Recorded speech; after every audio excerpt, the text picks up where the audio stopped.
Hey, what's going on? Today's video, we're going to be talking about the guy named, we'll call him Marcus Wooleus, or just Marcus for short. Kaun used to work for this guy, so this video is all about a place called Gastronomique down in New Haven, and Kaun gets hired as a chef to work for this crazy German chef who thought he was Biggie Smalls because he was in a car accident, and yeah, it didn't work out good for him. He was in a coma for like 6 weeks. So before we really get into that, what we're gonna do is a little bit of what an old friend that I used to watch on YouTube calls the housekeeping. This is a Back Porch Briars custom pipe with Cumberland stem. Really nice little piece. A guy named I think JC, he made this, and I saw it and I thought that burl was pretty awesome, so I picked it up, and smoking Peter Stokkebye luxury Navy coins out of this. Delicious blend. It's kind of malty, tastes a little bit like tea, like Earl Grey. A little bit of Cavendish mixed in there as well, so it's pretty good. I like it. So let's light this up and then we'll get into the story.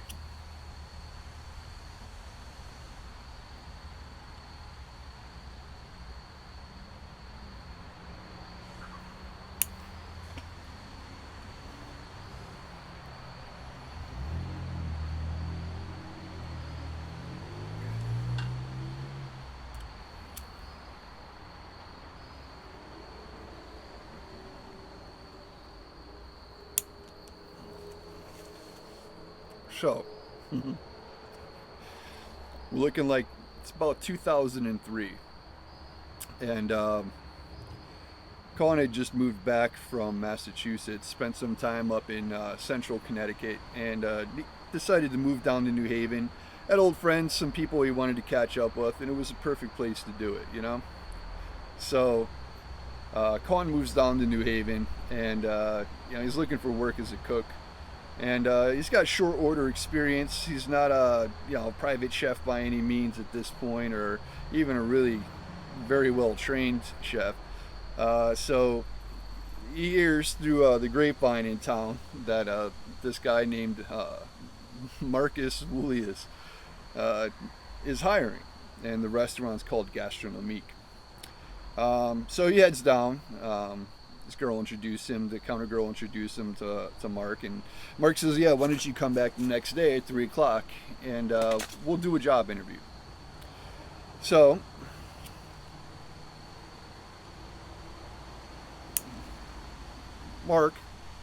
Marcus there,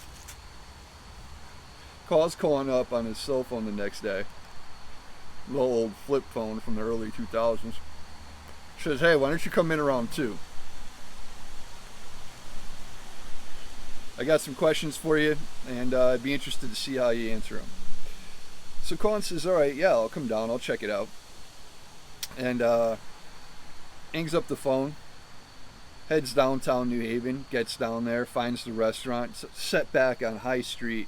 If you're ever in the New Haven, Connecticut area, go down High Street, away from the British Museum of Art, and at the opposite end of that block, is exactly where this place used to be. A little French takeout kitchen. Pretty unique. It was a pretty amazing little joint. So Colin walks into the restaurant, and Marcus looks at him and says, so where have you cooked before? And Chili's, I've worked at a TGI Fridays, a couple of diners, short order cooking. And so Marcus is like, all right, can you make a basic dough? Can you make some cookies? And Colin's looking at this dude because he's like, this dude is like German as fuck. I mean, there's nothing about this guy that's not German. I mean, he's even got the mutton chops coming down like this, and like the beard that comes down to like that, and then just a little thing down here, like, looks pretty European, almost Euro trashy, no offense, but yeah. So this ends up working out so that the guy says, why don't you come on in, Kaun, and let's talk. First up, before we do that, Here's $12. Go down to the liquor store and get a 12-pack of Heineken.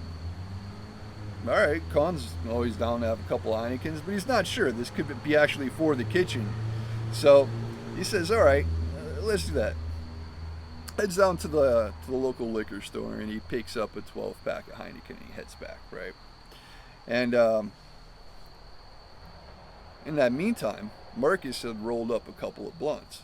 So when Kaun gets back to the restaurant, the chef is sitting there, and he's got a nice fat blunt with him.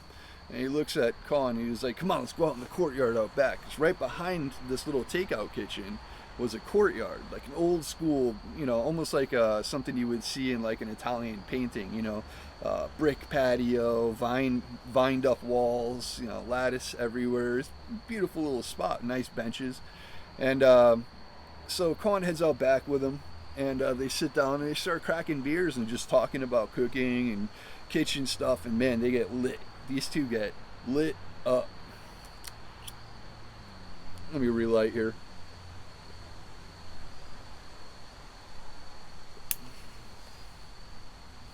Now, bullshitting and talking. And, the more Kaun talks to him, the more he looks at this guy, and he realizes, like, this guy talks like he's a black guy from New York. A little odd. I mean, he's talking about being classically trained in French cuisine over in Holland. Worked at some of the finest French restaurants in New York. But the guy literally talks like he's Biggie Smalls. I'm going to fix this camera real quick. I feel like maybe just a little bit better angle. I like that better. What do you think? Great. Who cares? So, they're a bit lit. Kaun's suspicious of this guy by nature a little bit. You know what I mean? He just looks a little odd now. So, this is where it gets really fun. It's about 5 o'clock. They've slammed this 12-pack.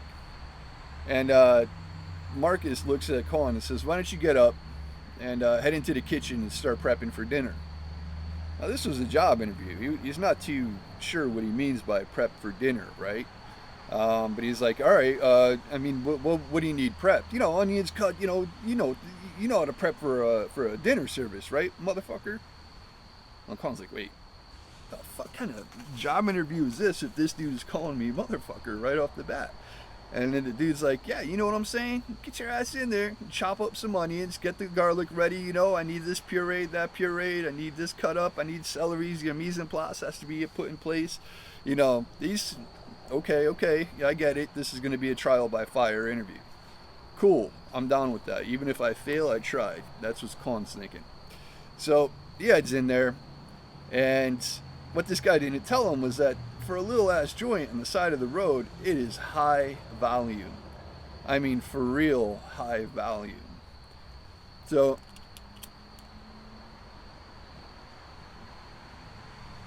it's day one.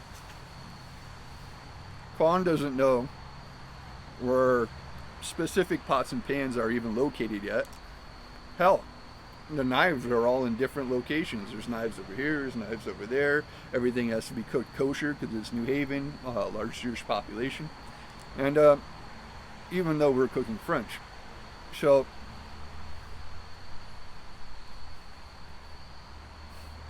people start rolling through the door. Orders start coming in.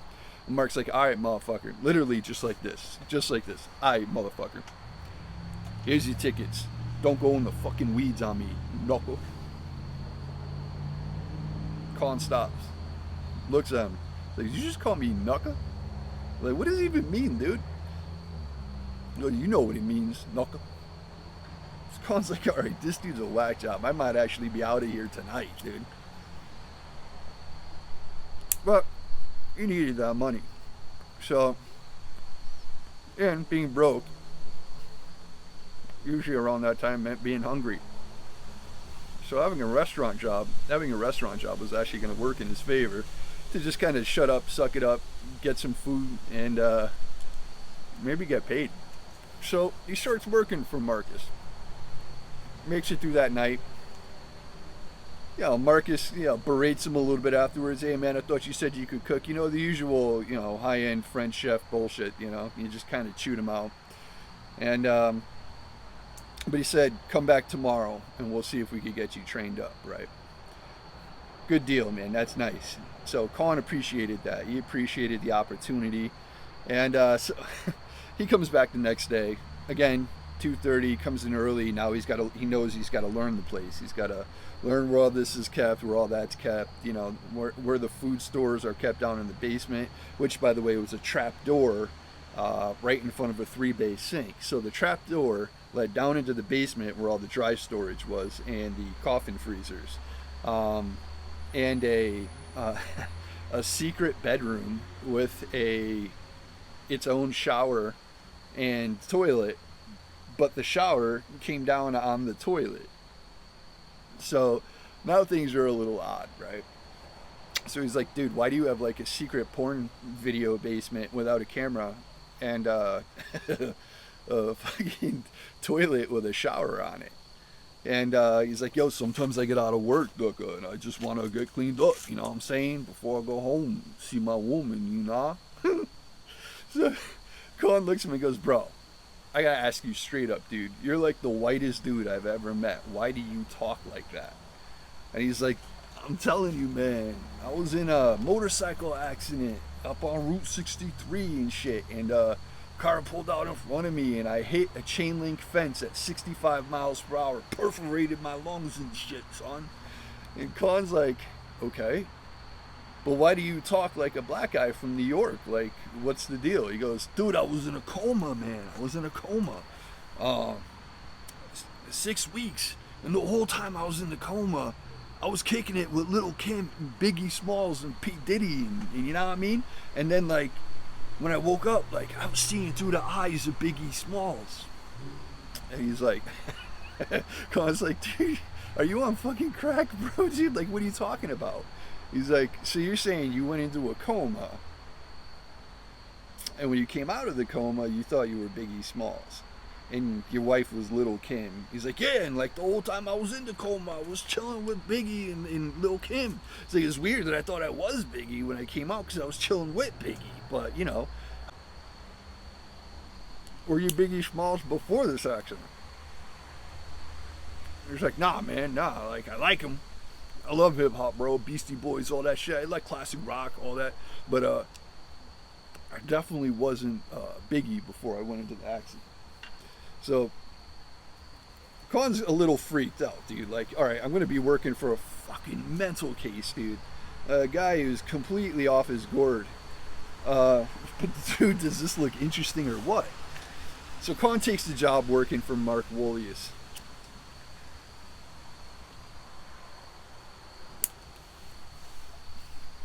He has absolutely no regrets that he took that job. It was a hard guy to work for. I'll give you an example of one of the stories Kaun tells me. He says one night, they're doing deliveries because it was cold out. A lot less of the students were coming into this takeout restaurant to get food. They wanted food delivered, right? So the chef needs Kaun to stay there and keep cooking. So he's going to go make the deliveries, but his girlfriend's going to come in and answer the phone. By this, in this story, in this version, actually, Marcus has divorced his wife and has a black girlfriend that he picked up. And it was purely for clout in the hood. Like, I don't think he truly had any feelings for this poor girl, but was like literally just like, this is hood clout to like fit in with my Biggie Smalls fantasy. So he goes to work, goes outside, goes into the trunk of his car, and now Kaun's like, why is he going in the trunk of his car? I mean, that's weird. And he pulls out a mini bike, like, you know those little mini street bikes that have like the gas power on them? That's exactly what he pulls out, dude. Like some like new wave, new age Shriner type shit, dude. And he pulls that out and he puts it down.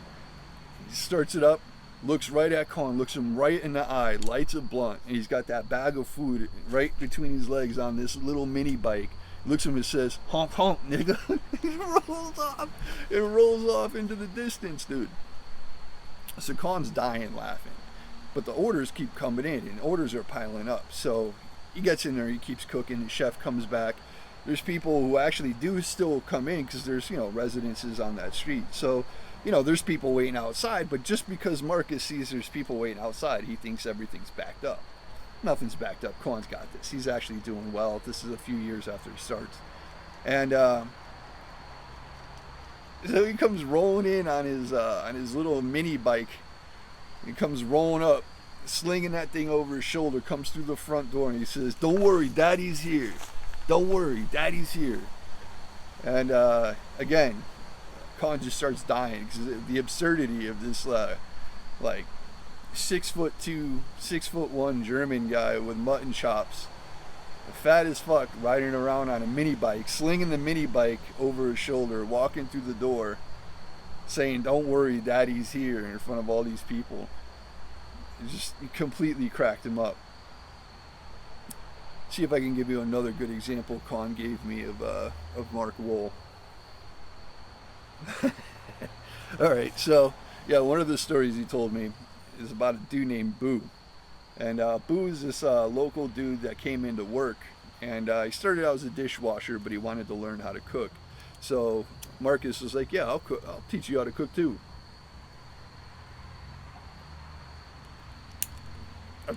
He's like, "I'll teach you how to cook too. I taught that skinny ass white boy." I'm like, "Mark, you're a fat ass white boy. Why are you talking about me like that?" That's what Kaun says.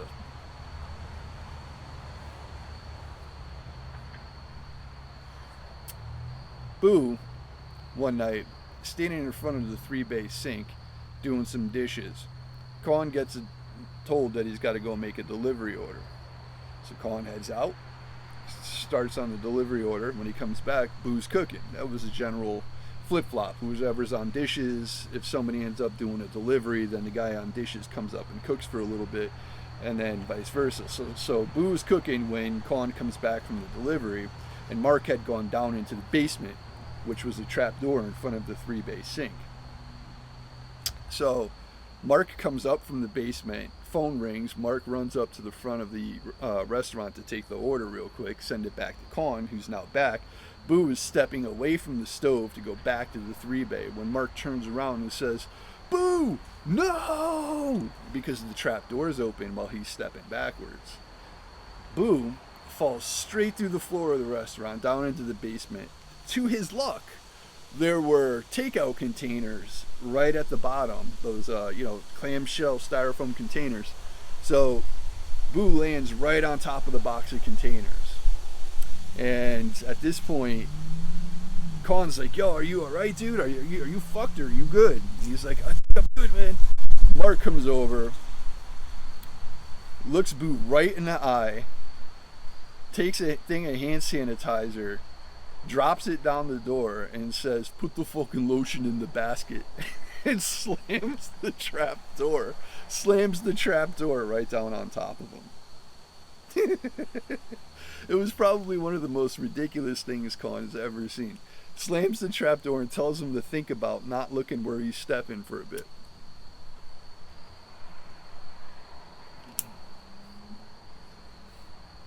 So years go by, and Kaun's working for this dude. And you work in such tight quarters with somebody, you kind of get familiar. You end up being buddies, or you either hate each other, one or the other. So this relationship kind of flipped back and forth. Sometimes they hated each other, Kaun and Marcus, and sometimes they were best friends, right? So one day, Marcus says to Kaun, "Hey, you know what, dude? One of my customers came in the other day, bro, and I want to go to New York because the fucking Yankees are playing the Red Sox, dude. We got tickets right here. Boom, 2 tickets. Let's go." So Kaun's like, day off from work. Somebody else is going to come in and cover. All right, bro, we got this. So Kaun and Marcus head off in this dude's crazy Subaru WRX that's fucking bumblebee yellow with a carbon fiber hood. And So Marcus is gunning it down 95 South towards New York City, bobbing and weaving. And already, dude, it's hair raising because of the traffic. But this dude, seems to just be in tune with his machine. So Kaun doesn't freak out that much about it, right? And then homeboy pulls out a bag of mushrooms.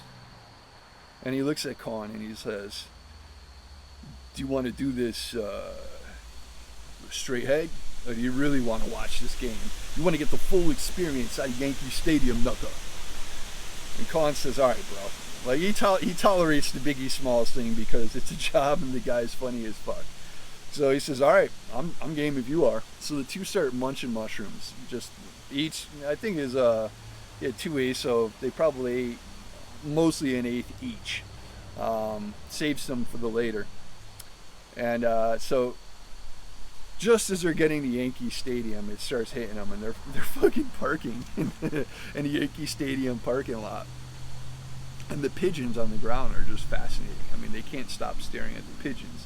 And that's when they know it's hit them, and it's too late to get in the goddamn place with a straight face on. So they've got to, without catching the fear, make their way into Yankee Stadium. So they make their way up to the front, and they get in, they hand the guy their tickets. They get the weirdest pat down I've ever seen. It was the laziest pat down ever. It was like, boop, boop, boop. Like the way Kaun describes it, the guy barely touched him. If I did security, I would have been ashamed of that. But anyways, so this guy gives them the lamest pat down ever. They walk in through the front door. They get up to their seats, and they're watching the game. And JFK Airport's not too far off in the distance from there. So as they're watching the game, there's international flights taken up out of JFK and coming over Yankee Stadium. It's an open air stadium. So Kaun's watching them come up out of there, and it's like they're flapping their wings as they go over. And he's like, "Yeah, man, I am lit, dude." And the game starts, and people are doing the wave, and the whole place keeps waving even after everybody sat down.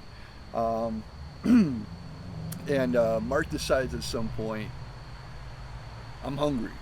Let's go get some beers and some food." So Kaun's like, "All right, let's do this, man. Let's go out and get some food and beer." So they head out to the concession stand area, and I don't know if how many people watching this have been to a baseball game, but it's usually you go down a bunch of steps, and then you go down into a little plaza type area on the outside ring, and then there's hot dogs, pretzels, all that fun stuff. Yankee Stadium's pretty lit, so they got a good option for stuff in there. They pick up some beers, and they're waiting in the hot dog line. And Marcus is completely lit, dude. So this is a German chef who's convinced that he's Biggie Smalls on mushrooms, drunk at a Yankees game, standing behind a young family. And I think they're from the Midwest. They had that Midwest look about them. No disparaging look, but there's a Midwest look. They're just like there's an East Coast look and all that fun stuff. But this lady turns around and looks at Marcus like, slightly like, this man's strange. And Marcus just looks at her and goes, like right in her face, dude. And this lady takes her kids, and her husband goes, "Honey, I think we should probably go eat someplace. Let's get pretzels over there." So now these guys are like, Kaun's dying. He can't stop laughing. It's the most ridiculous thing he's ever seen somebody do in public and on purpose.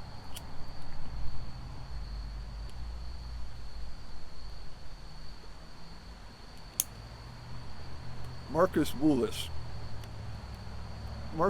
was a total trip. The guy was off his fucking rocker. I got more stories about that guy.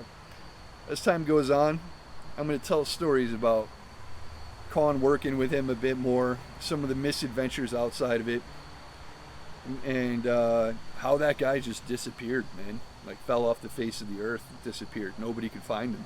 It's actually a little creepy in its own way. But I think I've rambled on. Probably made my way through most of this bowl, which, by the way, this Back Porch Briars pipe, as I've been smoking it through here, just want to say it's probably one of the best little smokers I've got in my collection. I say that about a lot of my pipes, but this one actually, the draft holes and the chamber hole are drilled perfectly in such a way that it just gives a nice mouthfeel to the smoke every time. So I highly recommend you check out Back Porch Briars. I will have a link in the description for this video. And I appreciate your time, and we'll see you soon on the next one.